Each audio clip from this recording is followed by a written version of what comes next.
Well, as you may know, it is 2013. It is November 12th, and many places around the United States have had their elections for public office. This evening, here in Shenandoah, we have had a swearing in of one of our new council members. And I just thought that this would be the most opportune and most appropriate time to reflect upon the oaths that we take. Those of us that have run for public office have been entrusted by the faith of the people through their vote to hold that office. And it's important for us to reflect on that, and it's really a magical moment. It's a magical moment to have an official direct you to raise your right hand and to solemnly swear to do those things that's in the oath, such as protecting the Constitution of the United States, protecting the Constitution of the state in which you're in, to discharge those duties of the office that you now hold, and also duties that will come forth that pertain to that office. All those things are very sacred, and I think it's important for all of us, not just the person being sworn into office, but also everybody really needs to ponder over those oaths that people take, clear from the President of the United States on down. Because when you listen to them and you really take them to heart, there's a very sacred nature about it.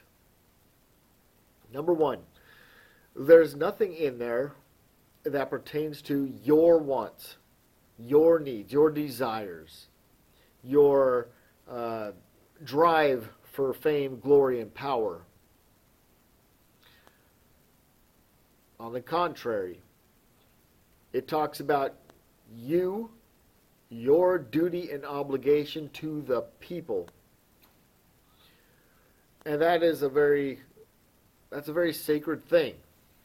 You won't see that taking place in totalitarian or dictatorships or even socialist countries, because they do not adhere to, they do not recognize the faith of the people, the trust of the people, and the people's ability to elect a representative to represent them and their interests. And so it is a very, very solemn occasion that I have again been a witness to this evening. And, it brings on a change. And I've spoken about this before, but there's a deep-rooted spiritual nature with duties that you take on upon yourselves. The mantle. When you take on a mantle, it brings on a change. And it's not just a spiritual change or an emotional change, but it's also a physical change.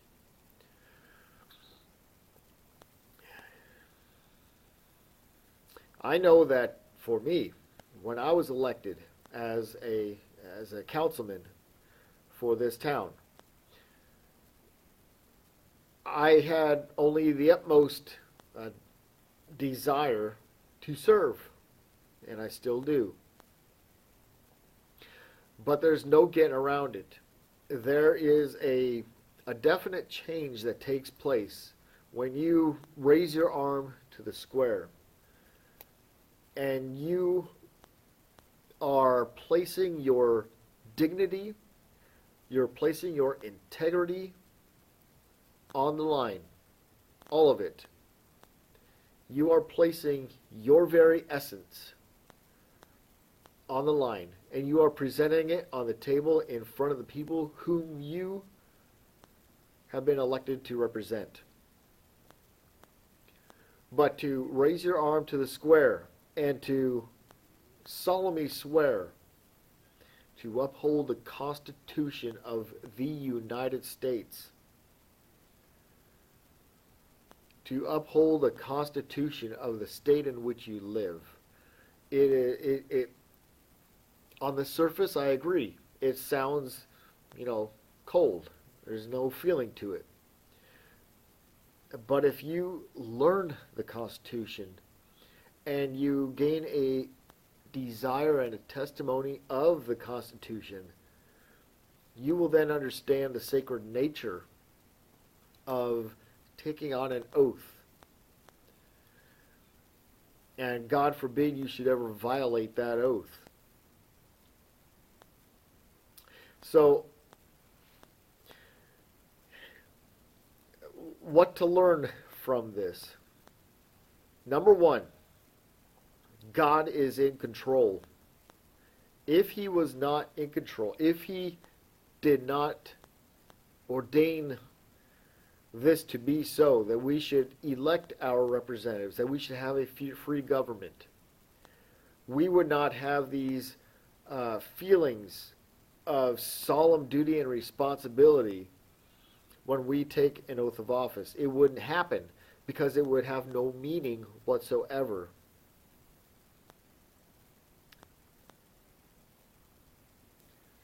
So as far as government is concerned, I have a deep-rooted testimony that God is in control.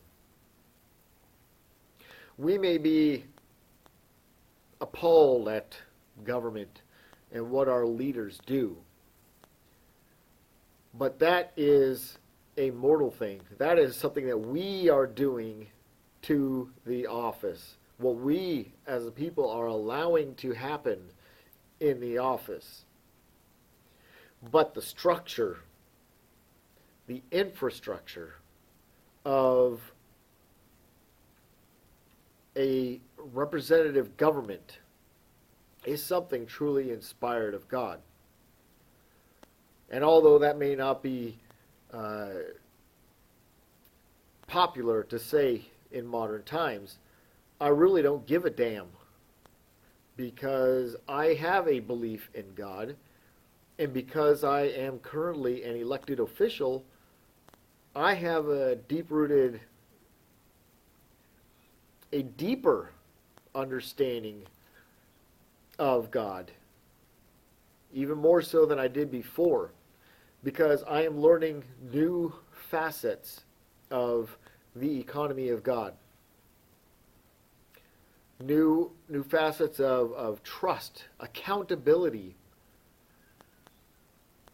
learning to love the people whom you represent, to represent their interests, which may not always be what they want, but to represent their interest. And that is a very important point as well. In any elected office, you will gain vast numbers of enemies. You will gain some friends, but as we all know in the world, what is more vocal? Negativity. You will gain an awful lot of enemies. Trust me.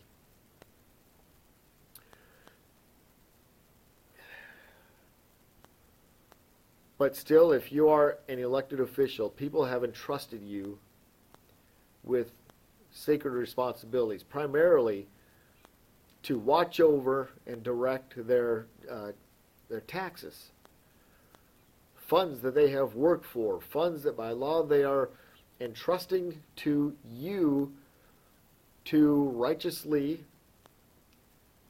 make an informed decision on how to allocate it. And those are very, very serious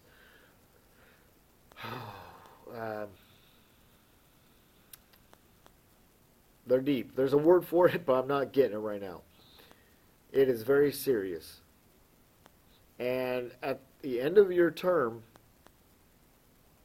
when you leave office, you need to be able to look back on your tenure and hopefully you'll be able to look admirably upon it and say that all of my decisions were not based upon what I wanted, but it was based upon what I felt was in the best interest of the people whom I represent.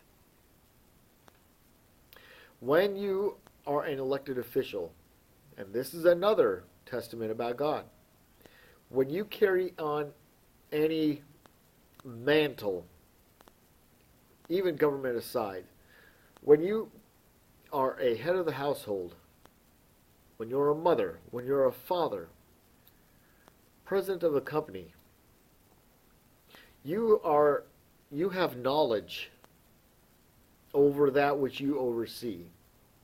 That's just a given. But there's also intuitions, there's very sacred rights and privileges that are bestowed upon you so that you may be able to discern information that you may be receiving and also offering. So when it comes to government, the people entrust you with their taxes, for instance. But the people don't have all the information, the ins and outs on the options that those taxes may be going for, maybe projects or things of that nature. And that's the same with anything. A father may be telling his son not to drive past 10 o'clock because it's dangerous out there. The son doesn't know any different. He doesn't understand that it's dangerous driving in the dark is dangerous than driving in the light, or that more undesirables are out there at night than in daytime. He just wants to go have fun. So it's the same thing in anything. But the information that comes across your desk, that comes to your eyes, it is your responsibility in the discharge of protecting the Constitution of the United States and the Constitution of the state in which you live. It is your duty to go over that information in its entirety. It is your duty to discern and ponder over that information. It is your duty to tell yourself each and every time that you have to make a decision, is this decision that I am contemplating, is this something that I want to do, or is it something that I feel is in the best interest of the people? And is this a decision that I will feel perfectly at ease explaining in full confidence to my constituents? It's very, very important. So on this evening, I'm glad to have this opportunity to discuss a little bit about my feelings about the oath of office and how important it is and how sacred those oaths are. And it really serves to the integrity and the dignity of each and every human being when they swear to something. And so, those are my thoughts for this evening, and may God bless you.